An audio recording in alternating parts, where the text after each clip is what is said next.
Halo, saya Fasven. Thank you very much for watching this video. Teman-teman, makasih bahwa saat ini kalian masih setia dan aktif untuk melihat apa yang saya luncurkan di YouTube.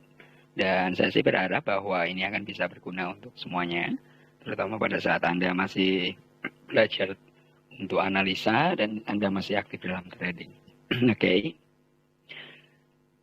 Kenapa newbie nyangkut 1 miliar? Itu pertanyaan yang menarik dan saya barusan ada konsultasi portfolio dan angkanya cukup menakjubkan gitu ya, bahwa minusnya 1 miliar.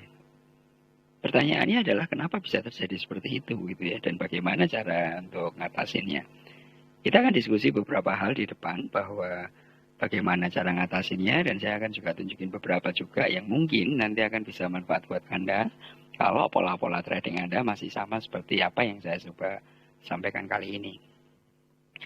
Teman-teman, kalau kita lihat saat ini sebetulnya IHSG itu posisinya lagi naik, terutama di bulan Oktober terakhir ini ya, masuk ke November.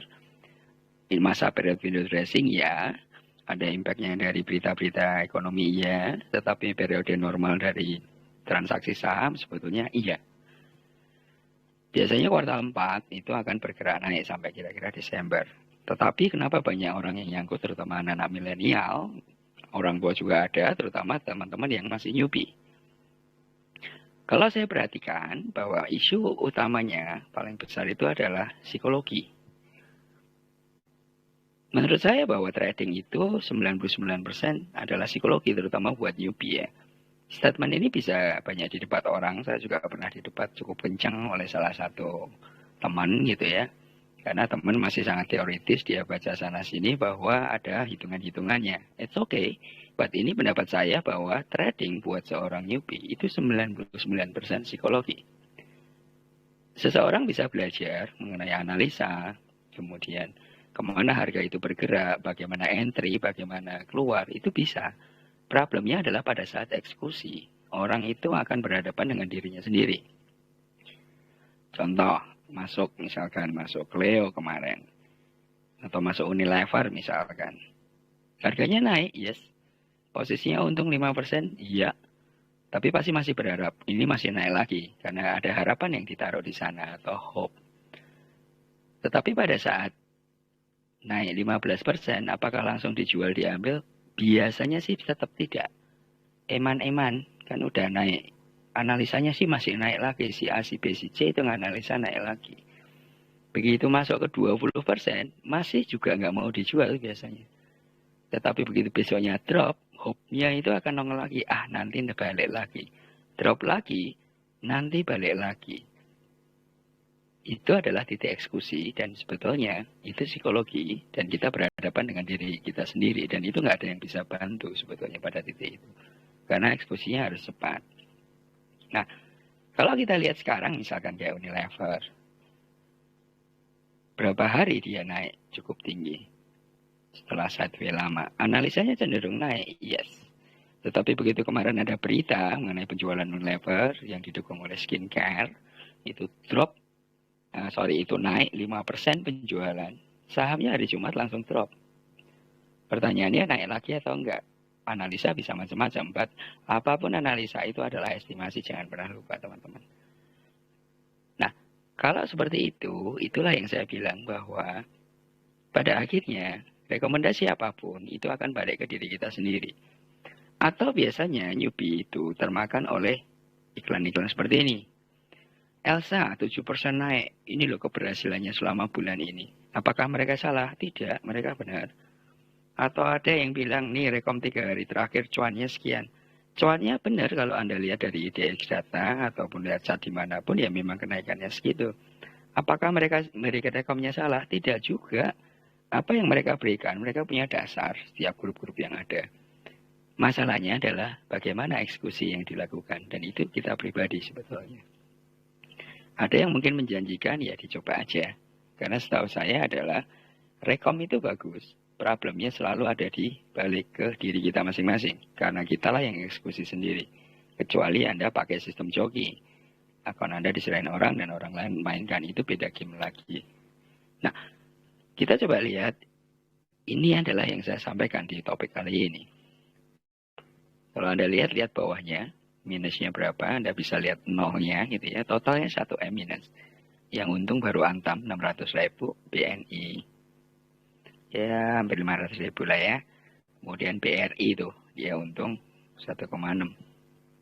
Tapi kalau Anda lihat PTPA, posisinya dia minus 22%, dan minusnya adalah 200 juta. Kemudian Indi kalau Anda lihat itu minusnya 166 juta. Saya sempat terengah sih ketika dia tunjukin begini, but ya saya happy, berarti dia percaya untuk kasih atau berharap saya bisa berikan konsultasi untuk portfolio. Kalau pola seperti ini yang saya bisa sampaikan adalah ya dicek satu-satu, mesti lihat analisanya Antam sendiri gerak kemana, BRI gerak kemana, dan berapa lama pergerakannya, baru kita bisa buat keputusan apakah ini akan harus di cut loss, kemudian dananya digunakan untuk taruh atau invest di emiten yang lain, atau ya tetap bertahan dulu, begitu positif ambil dulu, karena untuk amankan situasional dulu. Karena kalau Anda seperti ini, ya bayangkan diri Anda aja, kalau Anda yang punya duit pun, melihat angka 1M, sekaya apapun Anda sih, 1M tetap besar ya. Karena 1M itu kalau Anda misalkan bandingkan ke buruh gitu ya, yang UMR gajinya ya bisa untuk berapa tahun kerja kan gitu. Nah, masalah ini sebetulnya biasanya adalah karena yang ditaruh adalah supermarket. Gaya portfolio supermarket maksudnya. Kalau Anda sebetulnya beli saham, itu mau pegang 10 saham dengan pegang 3 saham itu sama aja. Karena yang Anda akan lihat itu cuman total bawahnya sebetulnya. Kalau kamu naruh duit 10 juta, hari ini itu masih 10 minus atau udah jadi 20 juta. Sebetulnya kan itu. Ketika beli saham, kalau saya sih nggak akan lihat lotnya berapa, tetapi total nilainya berapa dan bisa naik berapa. Karena kita main di pasar spot, bukan pasar derivatif seperti futures, futuresnya forex, ataupun si crypto futures. Di saham kan kita akan beli, harganya naik dan jual. Pertanyaannya, apakah ini posisinya sudah rugi? Sebetulnya nggak rugi juga selama nggak dijual. Kalau nggak di cut loss kan barangnya masih ada. Suatu hari akan balik, ada, tetapi jangan lupa juga suatu hari bisa terus lanjut turun. Oke, kita lihat salah satu yang lain. Ini adalah yang baru-baru aja, 2 Oktober 27 kemarin gitu ya, ada yang konsultasi porto. Dan situasinya sama, minimarket portfolio. Dia pegang 20 emiten, dan yang hijau itu cuma 2. Dia Unilevernya hijau gitu ya, beli 1 juta, untung 3.000. Kemudian ada GDST, beli 2 juta. Persentasenya sih bagus, 2,5% gitu. Tapi 62.000 dibanding total duit dia 50 juta. Atau yang paling menarik adalah ESA kalau kamu lihat di sini. Dia beli 7 juta, minusnya 1%. Tetapi kalau bentuknya merah begini, begitu lihat HP, cenderung psikologinya akan terganggu. Padahal pertanyaannya adalah, apakah ini sudah gagal total, minusnya besar? Enggak.